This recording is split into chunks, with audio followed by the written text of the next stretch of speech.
Picture the scene. It's the 90s, Christmas time. You've been granted the gift of Sonic the Hedgehog 2 and you're the happiest kid in the neighborhood. You finish the whole thing in one sitting with a ton of frustration, maybe the odd thrown controller here or there, but you've forgotten one key thing, the Chaos Emeralds. So you have no choice but to do it all again. This time you go at it much more carefully, much more skillfully. You're used to everything by now.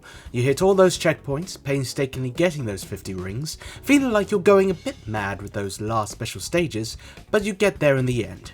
And you are delighted to see the message, Sonic can become supersonic.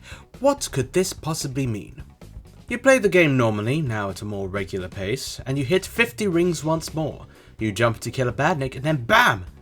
Sonic suddenly turns a bright yellow, his quills standing up, and he begins looking like he's flying.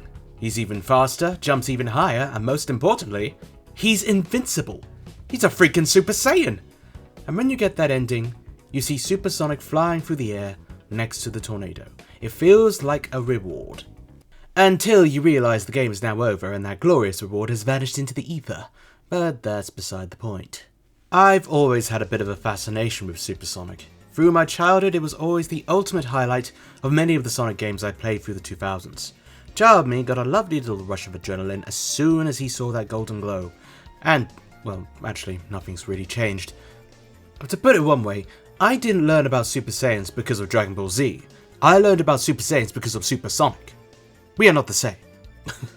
Super Sonic has been a franchise mainstay since that 1992 sequel, and frankly, he deserves to be, because it's a goddamn awesome concept. Seeing him often represented the big epic finale of a grand adventure that needed Sonic to take things to the next level. From taking out one of Eggman's big mechs to save the Master Emerald, to going toe-to, well, with a variety of eldritch abominations, Super Sonic has been at the forefront of so many of the franchise's most epic and memorable moments. In the franchise's recent history over the last couple of years, I'd say that Super Sonic perhaps has reached his absolute peak, and he is maintaining it. One part of this, in my humble opinion, is the game Sonic Frontiers, which for the first time turned Super Sonic into an almost regular gameplay feature, bringing him in to face the gigantic titans. And another part, down to the Sonic movies, putting that gargantuan kinetic action onto the big screen. For Super Transformations, this is a very good time to be a fan. But it wasn't always like that. During the 2010s, the landscape for the series changed dramatically, for we entered the meta era, one of the most divisive times for the Sonic series. There were new writers, a new style, focusing more on light-hearted, humorous stories for the most part, and comedic twists on others. The history of Super Sonic is cool, rocky, but also interesting, so let's quickly examine his treatment in many of his appearances. Super Sonic's first appearance was in Sonic the Hedgehog 2 for the Sega Genesis, or Mega Drive, whichever is your preference, and was really designed to be more of a reward than anything else. By collecting all 7 Chaos Emeralds in the special stages, you would unlock him and the true ending of the game with him and Tails. That's all she wrote. But it's not until Sonic 3 that things would get a bit more interesting. A little bit more spicy. Super's use in Sonic 3 and Knuckles is almost the same as Sonic 2, but it's now a lot more plot relevant. Once you collect the 7 Chaos Emeralds and unlock the Super form, you'd have the opportunity to sacrifice the Chaos Emeralds in order to play for the Super Emeralds. Ergo, locating more giant rings and doing new special stages all over again to unlock Hyper Sonic. Of course, Hyper has been brushed under the carpet since, but whichever form you end up in, you fight Eggman in the Doomsday Zone, the first ever Super Sonic true final boss. By now, it was clear that it was not just an easy win gimmick, but it formed part of the growing lore of the series.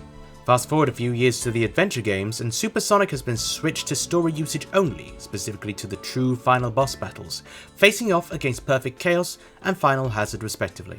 You could no longer play as him in the normal levels.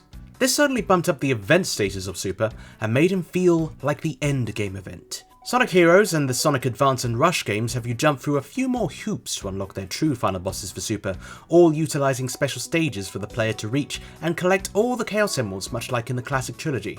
But again, Super Sonic remained unfortunately unplayable in normal gameplay, which was a bit of a bummer, especially since some of those special stages, apart from Rushes, which were a breeze, the rest of them were a bitch to get through, to be quite honest. But even so, the spectacle is usually awesome. Metal Overlord is a flying battle in the skies, the advanced extra bosses all take place in space or some nebula of some kind, much like the first Rush boss, and the second goes underground above lava. The set pieces were usually pretty damn cool.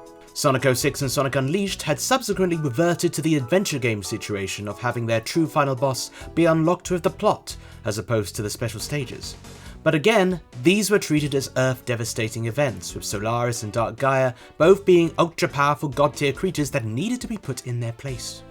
Special mention to Shadow the Hedgehog, which also features that same formula for Super Shadow, even though it does make you play the game 10 times before you can get there. The scenarios I've mentioned befitted the usage of super transformation. I mean, just look at the cutscenes from Unleashed. I mean, Sonic was effectively able to fight gods. That's freaking awesome! Legitimately, it's incredible how ambitious the series was when it came to those final bosses. They were often crazy, and even if the gameplay wasn't quite up to scratch, they were always an amazing spectacle, in my opinion. However, then that brings us to 2010, where that strange paradigm shift I alluded to earlier happened. This was the year the Sonic franchise took in a bit of a new direction in terms of its storytelling and style, beginning with Sonic Colors. And as well as that, the classic trilogy sequel Sonic 4, which I didn't particularly care for. In fact, I didn't really care for the era entirely, really. A lot of the elements introduced in the adventure era were pretty much disposed of.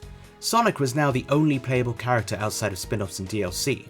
Gone was the realistic Earth aesthetic, and the involvement of humans were completely eliminated along with it, as were the god monsters of the week. They were all exchanged for these Saturday morning cartoon-style plots that had a much higher focus on comedy. Everything was focused on harkening back to the classic trilogy, at least until 2017, but that had its own set of problems.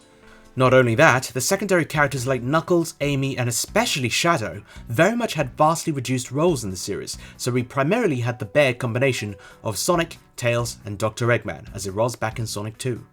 The plot was not so much end of the world, but instead a Saturday morning, take over the world kind of plot, with the use of such things as an intergalactic amusement park, which in fairness is perfect for an antagonist like Eggman. It's important to take into account why they made this change. The games were being received rougher and rougher, the spectre of 06 was effectively crippling the franchise's credibility by the day. I mean, people won't even let that one go today, it's been 18 years. The accusation of annoying gimmicks like Werehog and Sonic's friends getting in the way, it all got to Sega, and they gave the brand a bit more of a back-to-basics shake-up. Now that I've established the context, how would this story change impact Super Sonic? It was no secret that many fans wanted Super Sonic to be playable in stages again, and not just in the final bosses. You only have to look at the modding community to see the talent that some people have in bringing that concept to life in the adventure games. So what happened? The monkey's paw, that's what. Starting with Sonic Colors, Sega allowed us to unlock and play with Super Sonic in regular stages. Same as Sonic 2, 50 rings, you know the drill. However, at the cost of this, the Chaos Emerald stopped being plot relevant. Colors was the first 3D Sonic game where Sonic didn't have any kind of super transformation before facing the final boss, which at the time could be seen as quite a refreshing change. Having just a straight up Eggman versus regular Sonic boss fight to end on is very much the crux of the series, super or not. I mean, having Eggman be the final boss after years of having him play second fiddle to a set of gods or other such abominations in the 3D games could be seen as him finally trying to reinforce his own abilities. His own metal. Bizarrely enough, the DS version though does have a Supersonic boss fight and cameos from various other Sonic characters, so why it does and the Wii version didn't is kind of funny to me. It's like it never got the memo. The final boss of Colors is archetypical as you could get. Destroy Eggman's reversing big boy mech as Sonic by hitting it on the front, simple. However, they just kept doing that for a bit. Super Sonic just wasn't needed. I mean, he was losing relevance as the bosses weren't cool enough to justify it. Gone were the days of Dark Gaia and all of them having batshit crazy set pieces. Yes, even though they brought in Super for Time Eater, it was very much the same archetype with bells and whistles, and it was pretty widely agreed that that fight is very shit. Arguably the worst of the four. But you gotta give credit where credit is due though. A saving grace came from Sonic Mania, which manages a unique concept for a Supersonic duel, on top of having him playable through 100% of the game when all the emeralds have been collected.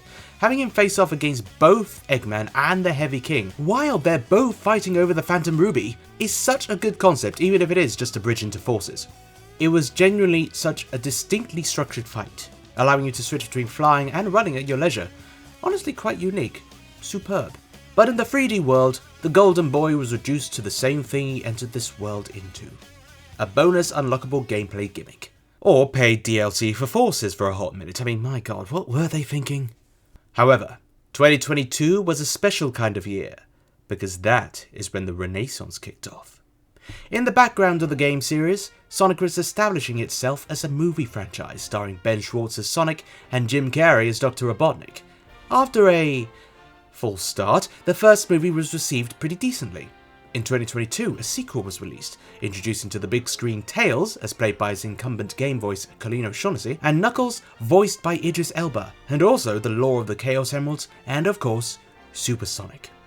It was raw as hell seeing the rise of Super Sonic on the big screen, and he looked immaculate with all his glowing glory, taking down Eggman's Death Egg robot in just a few attacks.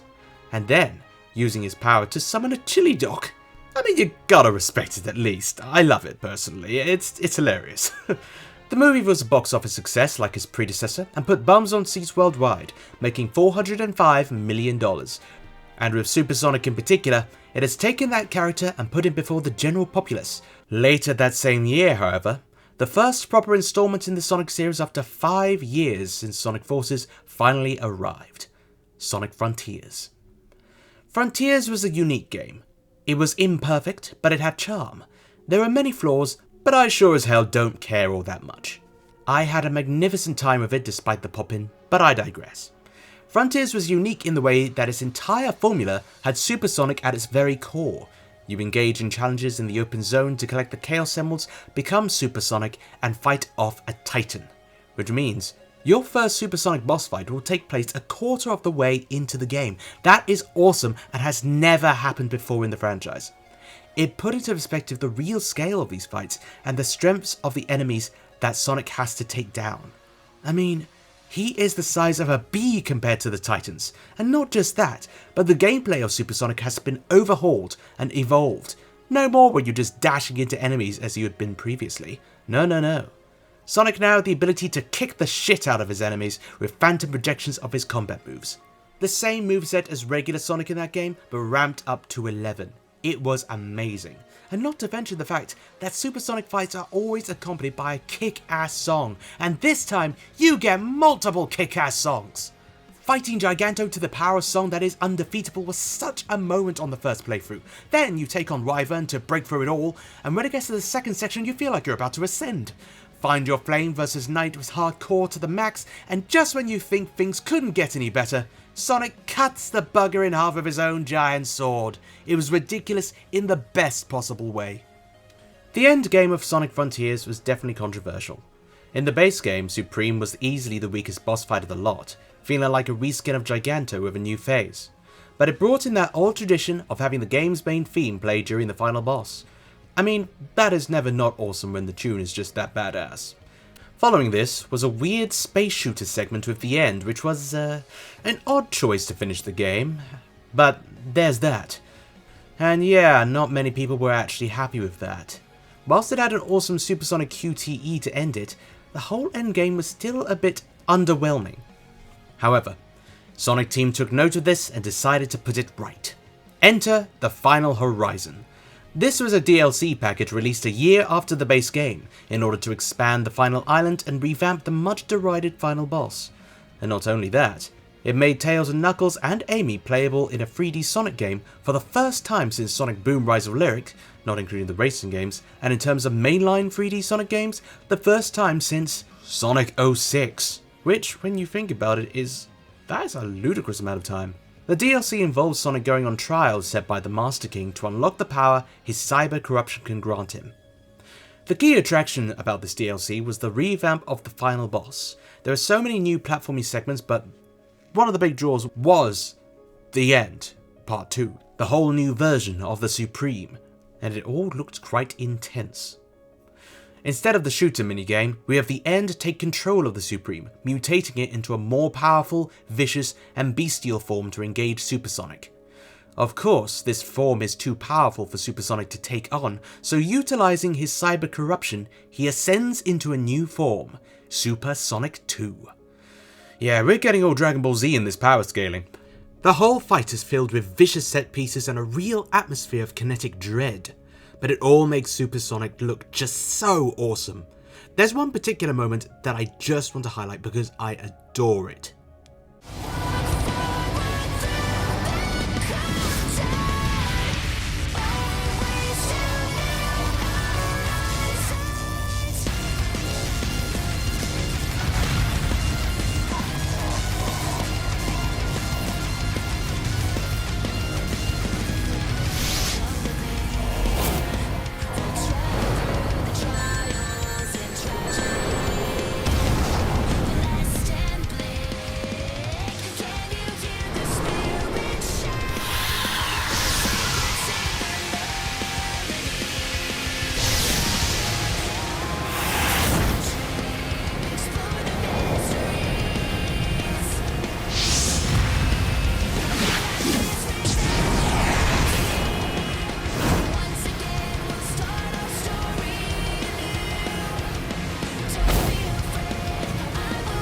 Sonic not only got knocked out of his super form to taking a blow which is probably the size and force of a nuclear bomb, but locks straight back in. It goes so hard. The animators were cooking.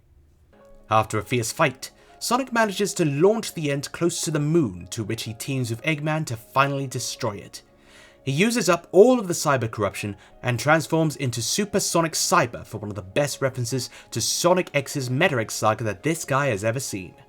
Frontiers is divisive, don't get me wrong, but it goes hard when it wants to. I bloody well adored this. Part of what makes Super Sonic such a great concept when pumped up to his full potential is the context surrounding him. The End is effectively a revival of those 2000s Eldritch abominations that required an equally powerful force to be defeated. It's cinematic storytelling, and it's significant for Super Sonic's grand return for the games that he faces something like the End. The End is an entity with godlike powers, so it also takes an entity of godlike powers to stop him. And even then, it causes that heroic entity to go even further beyond their abilities to put a stop to them. The End is a dominator, a destroyer. It's caused countless ruin to countless lives. It's one of the most evil forces that Sonic has ever met, dominated by its cruelty and its willingness to obliterate. Unlike the previous Eggman, Death Egg, Wisp robots and the like, the End is a cosmic entity embodying the biggest existential threat the series has faced since 2008, being one of the most ridiculously sinister and powerful villains out there, and that is what makes it worthy of facing Super Sonic, let alone an ascended Super Sonic. Frontiers gave Super narrative weight, which is something that he flat out didn't have for years. Sure, it was featured in some games of the 2010s, but none of them really had that narrative reward that the 2000s games had. It pushes Super away from being just a nostalgic callback, and makes him part of the core gameplay, amplifying the importance of the Chaos Emeralds and how fundamental they are to the series lore. Sonic Superstars also had its own Supersonic boss fight, although this felt a bit just randomly fell into the plot with not a lot of foreshadowing, and the gameplay felt a bit unnecessarily frustrating, but it was still a good way to keep the momentum going. The Sonic media in 2022 and 2023 did an amazing job of bringing Supersonic as a central concept back into the main consciousness of the series, suddenly racking him back into focus as the ultimate power-up for Sonic to take down an overwhelming threat. And also it's just nice to see those freaking gold stand-up quills again in something that actually matters. But on that note, it would also be remiss of me to not mention the IDW Comics too, as even in 2020, we got to see Supersonic again as the Metal Virus arc reached its climax, and we also got to see Super Silver again for the first time since 06. And that was a damn long arc too, but with spectacular payoff. I really enjoyed reading it. Even if it did mess up Shadow's characterization, but they're trying to get it right again, and I have to give them credit for that. And obviously that's more of a Sega thing, but I digress. 2024 approaches, and with it came the movie Sonic the Hedgehog 3. Warning, this segment will contain spoilers for Sonic 3. Click away now if you haven't seen it. Unless of course you don't really mind spoilers, in which case continue. I guess this bit will function partially as a spoiler review also, but big fan of this movie. Enjoy this movie. Will give this movie a raise if I employed this movie. Very good. This movie was outright a fantastic loose adaptation of Sonic Adventure 2, with of course many twists and turns along the way. This is still Shadow the Hedgehog's big debut, but it's really made the story its own, similarly to how Sonic X made the SA2 story its own. albeit with less active deviations from the original story than the movie has taken. It's clear from the outset that for this movieverse, they let themselves do their own thing. They take inspiration, yes, but never let it dominate. Anyway, now what is the relevance to Super Sonic? Well, funnily enough, Sonic spends the majority of the film's third act as Super Sonic, which has got to be up there with Unleashed, Frontiers, and parts of the Sonic X Meta X saga as the most times Super Sonic has ever gotten on screen. There are 3 separate transformation scenes. 3! Anyway, let's break down his involvement. In an attempt to secure the second key to Gerald Robotnik's genocide weapon, the Eclipse Cannon, Tom comes across Shadow, who is currently working for them. Unfortunately for Tom, he is currently disguised as Commander Walters, the man who had Shadow locked in stasis for 50 years, and as such, takes a solid blow to the chest, knocking him out. Sonic finds him and vows revenge on Shadow for harming his friend. He demands Knuckles hand over the Master Emerald, to which a reluctant Knuckles tells him he'll have to face its guardian. And then we cut to Wade pissing Ripple using the Master Emerald as a goddamn hockey puck. Anyway, Sonic steals the emerald, unlocks the 7 Chaos Emeralds, and becomes Super Sonic, unusually powered by rage this time. The next time we see him has got to be one of the coolest sequences I have ever seen in Sonic media. Super Sonic blasts through the Eclipse Cannon, grabs Shadow by the chest, pulls him into a nosedive through the Earth's atmosphere, Shadow lamenting how he has too decided on revenge. And the two fight their way down before crashing on the ground, causing lava to sprout up. They basically create Mustafar.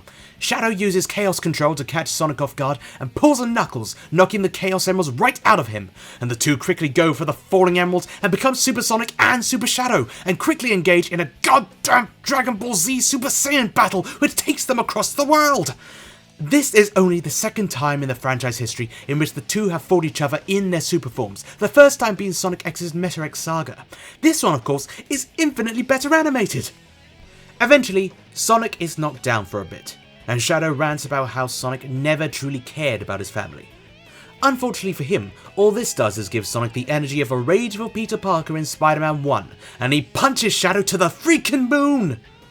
The two depower and finally come to an understanding, and Shadow realizes that perhaps the entire extermination of the human race is not what Maria would want.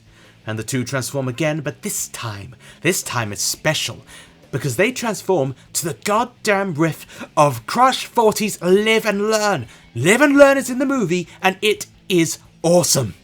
They blast off and destroy Sonic Adventure 2 accurate gun robots, and then they do the pose in their super forms. It's so cool. It is actually peak. Shadow uses Chaos Spear, destroys all more robots, and yeah, it's as you can tell, I'm quite enthusiastic about this particular movie. They help stop the beam of the Eclipse Cannon from reaching Earth, but Sonic's super form reaches its absolute limit in the process, and in a subversion to the original SA2 story, he is the one who falls to Earth. Tails goes to save him but loses consciousness, leading them to be both saved by Knuckles. Dr. Eggman and Super Shadow team up to successfully get the self-destructing Eclipse Cannon away from Earth at the apparent cost of Eggman's life. It is peak!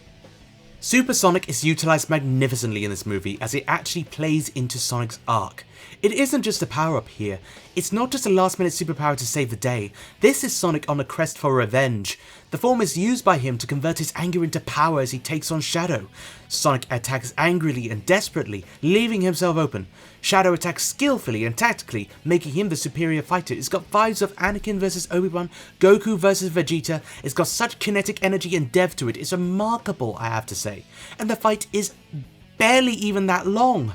It's only roughly 45 seconds long. They duke it out for a lot longer off screen, of course, but the camera cuts back to the probably significantly cheaper fight between the two Jim Carreys. He did wonderful work making them so distinct, but boy, the expense must have still been significant. If Sonic vs Shadow was the Anakin vs Obi-Wan, then Gerald vs Ivor was definitely the Yoda vs Palpatine equivalent. But no, I love the Shadow vs Sonic fight we got so much, quality over quantity. The fight is not ultimately the point, it is how the characters responded to it, how the characters thematically progressed throughout. And it helped Sonic get over his rage, because he realised that it was not the right thing to do. So that the second time they transform together, it's out of unity. This is the stuff that captures imaginations. Upwards from that, the live and learn scenes, yes, scenes! It plays about twice with some reprises after that, which are stellar. Again, it's still got thematic depth, as live and learn had been used throughout the movie as Shadow's leitmotif, so it wasn't just dropped in as a pointless needle drop, it was built up through the movie. It was used really well. When Sonic and Shadow come together in Kick-Ass, it feels so rewarding to hear it playing, given that it's one of the songs most associated with Super Sonic and Super Shadow. This has just tripled down on that notion. Super Sonic and Super Shadow's involvements in Sonic the Hedgehog 3, whilst a given due to the source material, is probably one of the biggest ways that the form's capabilities have been totally shown. I mean, Sonic 3 has already catapulted Shadow's popularity even further into the general mainstream, and that guy was already one of the most popular characters in the franchise. But it is so nice to see elements like Shadow's story or the true power of the super forms really take centre stage, and to see that the general audience's idea of Sonic, especially as the kids grow up, isn't just restricted to those 3 original Genesis games, but the encapsulation of how the franchise is just so much more. Of course, for Sonic the Hedgehog 4, it looks like we're getting a more CD-inspired narrative, which isn't a bad call by any means, and if it remains successful, hey, we could end up seeing characters like Omega and Rouge, Blaze and Silver. The sky's the limit as Sonic's cultural footprint continues to expand. And make no mistake, these movies are leaving their impact on kids. My nieces have enjoyed them. In the cinema in which I saw the movie a second time, it was a packed out screening. Kids were laughing, and for some, this may be their first experience of Sonic, and it is going to burn into their heads. Just like it did for me, over 20 years ago. The memory of Super Sonic and Super Shadow duking it out, and then teaming up, will be remembered for years to come. Just like it was for people of my generation, when we first played Sonic Adventure 2. So really, this has been a real renaissance for Super Sonic, and I am so terribly glad that it's happened.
Anyway, that's enough of all that. What do you guys think of Super Sonic's involvement these days? Are you happy with it? Do you want more of him in upcoming games? Or do you think they should dial him back? Let me know in the comments below. But for now, thank you for watching, feel free to subscribe, and until next time, see ya!